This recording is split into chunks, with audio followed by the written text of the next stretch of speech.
Presidente, temos visto recentemente as ações de diversos brasileiros que estão sendo ou processados pela Procuradoria-Geral da República ou investigados pela Polícia Federal. Estamos verificando diversas condutas dolosas e conscientes de uma verdadeira organização criminosa que, de forma jamais anteriormente vista em nosso país, age de maneira covarde e traiçoeira, com a finalidade de tentar submeter o funcionamento deste Supremo Tribunal Federal ao crivo de um Estado estrangeiro. Age, repito, de maneira covarde e traiçoeira.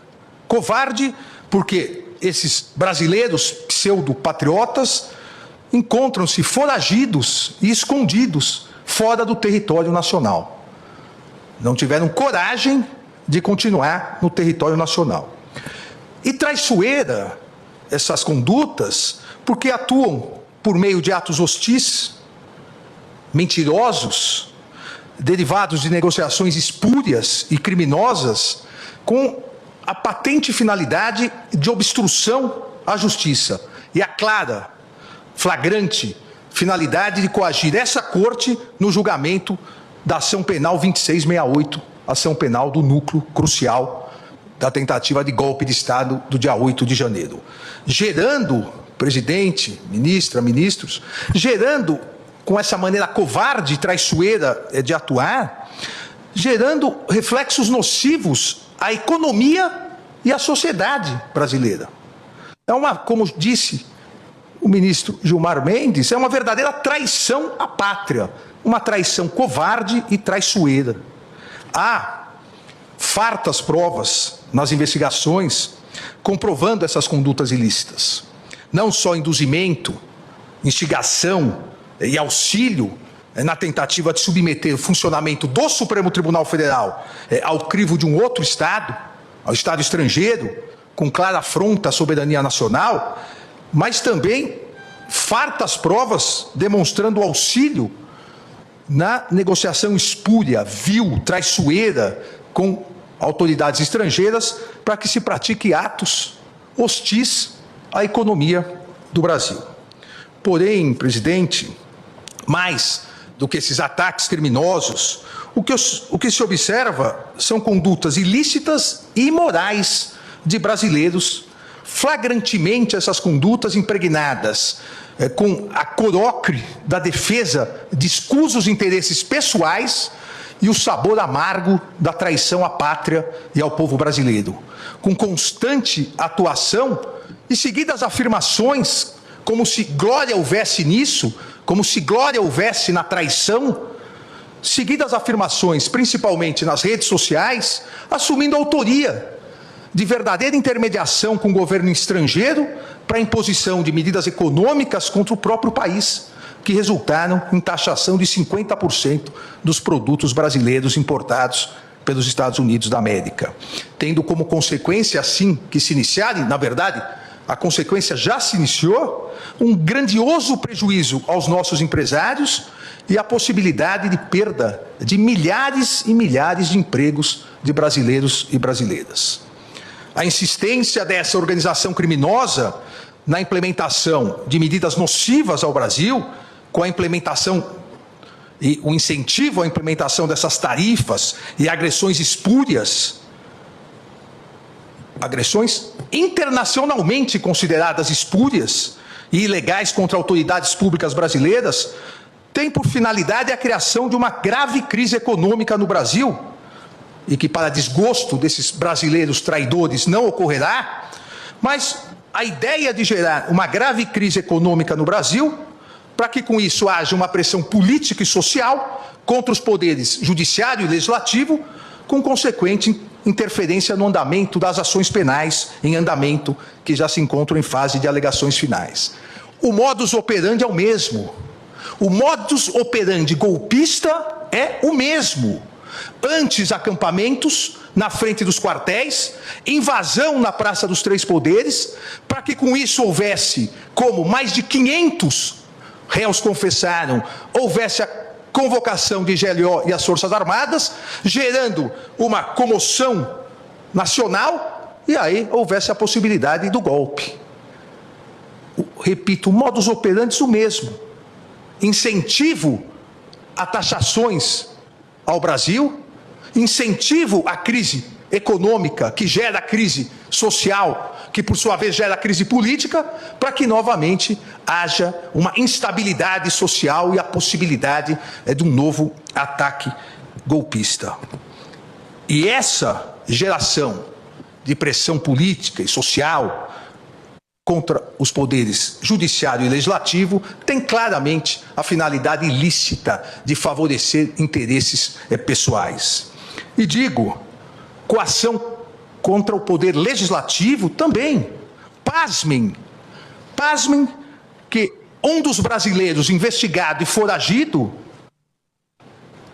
recentemente, nessa semana, dirigiu ameaças diretas aos presidentes da Câmara dos Deputados, o deputado Hugo Mota, e do Senado Federal, o senador Davi Alcolumbre. Ameaças diretas. Ou vocês votam anistia, ou as tarifas vão continuar. Ou vocês votam anistia, ou vocês também terão aplicada a lei da morte financeira.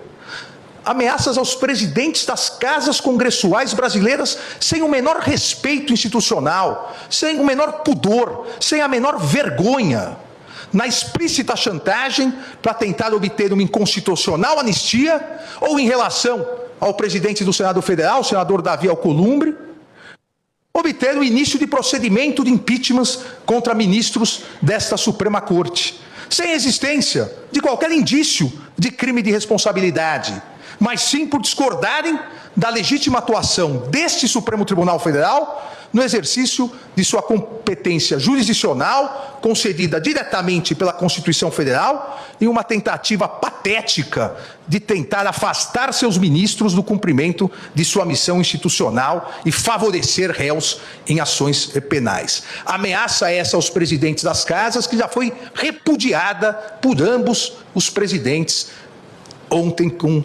anteontem, com as notas da presidência da Câmara e do Senado Federal. Esses réus investigados brasileiros que estão induzindo, instigando e auxiliando a prática dessas condutas nefastas contra a sociedade brasileira, criminosas contra as autoridades públicas, não estão só ameaçando, coagindo autoridades públicas, ministros do Supremo Tribunal Federal, mas também, e fazem isso diariamente nas redes sociais, ameaçando as famílias dos ministros do Supremo Tribunal Federal, do Procurador-Geral da República, em uma atitude costumeiramente afeta a milicianos do submundo do crime. Então, de dizer, não só esta corte, a Procuradoria-Geral da República e a Polícia Federal não se vergarão a essas ameaças.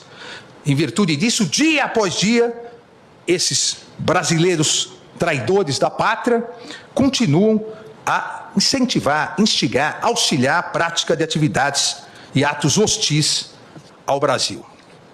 A ousadia criminosa parece não ter limites, com as diversas e contínuas postagens em redes sociais e declarações na imprensa, declarações atentatórias à soberania nacional, à independência do Congresso Nacional e à independência do poder judiciário. Repita-se, não só como citei anteriormente, com as recentes ameaças aos presidentes Hugo Mota e Davi Alcolumbre, da Câmara e do Senado Federal, com a ameaça de aplicação de um possível mal futuro à Lei Magnitsky, como a minha aplicada, caso eles não façam o que se exige, o que essa organização miliciana exige. Mas, da mesma forma, essas ameaças covardes, infrutíferas, também continuam sendo dirigidas a membros desta corte. Esta semana, dirigidas ao eminente ministro-presidente Luiz Roberto Barroso, ao nosso decano, o ministro Gilmar Mendes, ao ministro Cristiano Zanin. Mas, mais grave, patético desses traidores, também de viva voz, áudio e vídeo, ameaças às esposas e familiares citando nominalmente as esposas do ministro Gilmar, do ministro Cristiano Zanin, demonstrando não existir limites para a ousadia e covardia dessa organização criminosa. Engana-se essa organização criminosa ao esperar que a permanência e continuidade dessa torpe coação possa, de alguma forma, gerar uma covarde rendição dos poderes constituídos brasileiros. Engana-se essa organização criminosa miliciana e aqueles brasileiros escondidos e foragidos do território nacional, enganam-se em esperar fraqueza institucional ou debilidade democrática. As instituições brasileiras são fortes e sólidas, e seus integrantes, principalmente aqui no Supremo Tribunal Federal, os integrantes foram forjados no mais puro espírito democrático da Constituição de 1988. As ações prosseguirão. O rito processual do Supremo Tribunal Federal não se adiantará, não se atrasará.